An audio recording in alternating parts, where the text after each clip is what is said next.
Bergabung kembali di sesi terakhir di pertemuan kelima atau minggu kelima. Kali ini kita akan membahas mengenai rumus Bayes. Nanti di dalam rumus Bayes ini melibatkan peluang peristiwa dependen atau peristiwa bersyarat, di mana peristiwanya ada urutan kejadiannya. Jadi ada peristiwa yang terjadi lebih dahulu, kemudian dicari peluang peristiwa selanjutnya. Nah, di sini dimisalkan bahwa kita memiliki beberapa kejadian saling lepas, misalnya dinotasikan sebagai peristiwa A ke-1, A2 sampai dengan AN, kemudian ada kejadian B kejadian lain yang sembarang di dalam ruang sampelnya juga. Maka probabilitas atau peluang kejadian bersyarat AI bersyarat B ini dapat dirumuskan seperti ini. Peluang peristiwa A ke I terjadi setelah peristiwa B terjadi itu sama dengan peluang peristiwa B dan AI terjadi secara bersama dibagi dengan peluang peristiwa B-nya.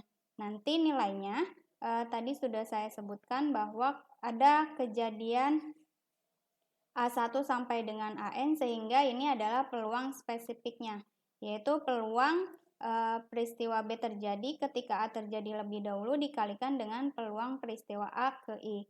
Nanti dibagi dengan peluang marginal atau kejadian B-nya. Tadi kan ada A1, A2 sampai A3, sehingga probabilitas marginal ini adalah jumlah dari perkalian peristiwa B terjadi setelah peristiwa A terjadi. Bukan perkalian, maksud saya adalah pertambahan jumlah perkalian dari peluang peristiwa B terjadi setelah peristiwa AI terjadi dikalikan dengan peluang peristiwa AI terjadinya.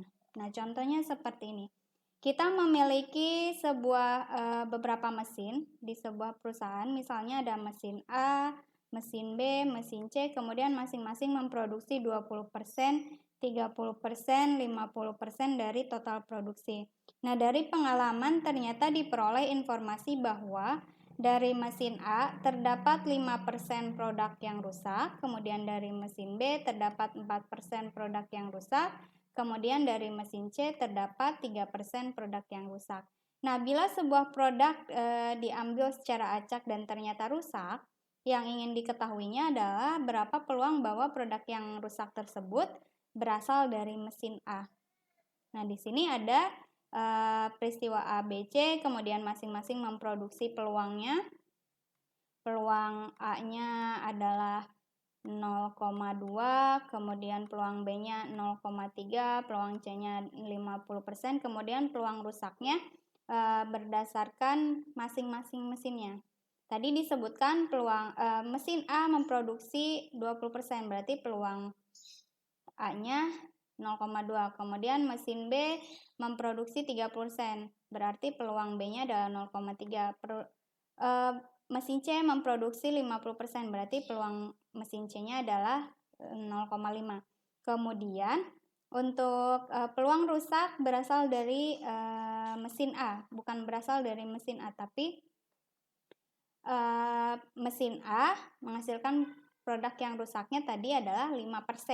Jadi rusak bersyarat mesin A 0,05%, kemudian rusak bersyarat mesin B adalah 4%, rusak bersyarat mesin C adalah 3%. Selanjutnya tinggal dicari, tadi diambil satu barang secara acak, kemudian ingin satu barang secara acak ternyata dia rusak, kemudian ingin dicari peluang rusak yang tadi itu, produk yang diambil rusak itu berasal dari mesin A. Berarti harus kita ambil dulu yang rusaknya, baru kita cari peluang dari mesinnya. Berarti kebalikan dari yang tadi. Kalau tadi kan yang diketahuinya mesinnya dulu, baru peluang rusaknya adalah 5%.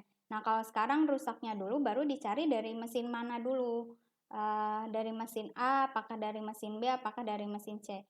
Artinya ini syaratnya dia harus rusak dulu, kemudian baru kita cari asal mesinnya dari mesin mana. Yang ingin dicarinya adalah mesin A, rusak dari mesin A. Sehingga peluang rusak dan mesin A kemudian dibagi dengan peluang rusaknya, sehingga nanti peluang rusak ini dibalik. Peluang rusak dari mesin A dikalikan dengan peluang dari mesin A dibagi dengan tadi jumlah dari perkalian peluang rusak dengan peluang mesinnya masing-masing. Ini dikalikan, kemudian ditambah dan dikalikan. Nah, untuk perhitungannya saya yakin Anda bisa karena ini hanya perkalian dan pembagian dan juga pertambahan, sehingga ini adalah hasil perkalian 0,2 kali 0,05. Kemudian yang bawahnya juga sama 0,2, 0,05. Kemudian ditambah dengan 0,3 dikalikan 0,04. Kemudian ditambah dengan 0,5 dikalikan 0,03. Hasilnya adalah 0,27. Artinya peluang produk yang diambil secara acak dan ternyata rusak itu berasal dari mesin A adalah 0,27. Nah, untuk menghitung probabilitas menggunakan rumus Bayes di dalam Microsoft Excel, Anda bisa tuliskan seperti ini. Ini adalah priornya yang tadi ini adalah peluang produksinya. Jadi peluang A-nya, kemudian yang ini adalah peluang B-nya, kemudian yang ini adalah peluang C-nya. Tadi kan mesin A memproduksi 20%, mesin B memproduksi 30%, mesin C memproduksi 5%. Kemudian kalau kondisional itu adalah P R bersyarat A bersyarat B dan lain sebagainya. Tadi kan mesin A menghasilkan produk yang rusak 5%, kemudian mesin B menghasilkan produk yang rusaknya 4%, kemudian mesin C menghasilkan produk yang rusaknya adalah 3%. Kemudian kalau join ini adalah untuk menghitung marginalnya. Jadi join ini adalah peluang rusak dari mesin A dikalikan dengan peluang dari mesin A-nya. Ini tulisannya bisa dimengerti ya, karena memang agak kaku kalau menggunakan mouse. Nah, selanjutnya Anda hitung masing-masing di sini. Di dalam Excel-nya tinggal pindahkan kursornya ke kolom prior yang ini, kemudian bintang ini, kemudian enter dan drag ke bawah. Kemudian jumlahkan. Nah, ini adalah peluang marginal yang di bawah yang tadi. Jadi jumlah total join itu adalah ini. Nah, itu yang dimaksud dengan total dari join probability. Kemudian revise-nya adalah peluang yang kita carinya. Nah, ini adalah hasil pembagian 0,01 dibagi dengan total ini. Kemudian yang ini adalah 0,012 dibagi ini. Jadi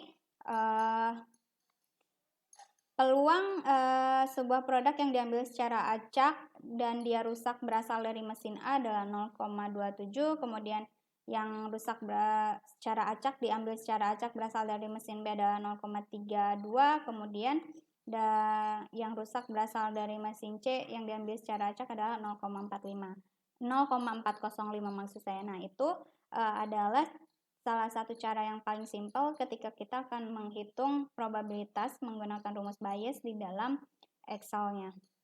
Untuk lebih jelasnya Anda bisa baca modul praktikum di halaman 40 atau tonton video tutorial praktikumnya yang sudah disediakan di e-learning, atau bisa langsung mengakses YouTube channelnya. Untuk pertemuan di minggu kelima ini saya akhiri sampai di sini. Jangan lupa dikerjakan tugas strukturnya. Kemudian seperti biasa ya, saya ingatkan lagi, absensi tidak saya sediakan form khusus, tetapi saya nanti melihat aktivitas Anda apakah mengakses materi-materi yang telah saya sediakan di e-learning untuk setiap pertemuannya. Saya akhiri, wassalamualaikum warahmatullahi wabarakatuh.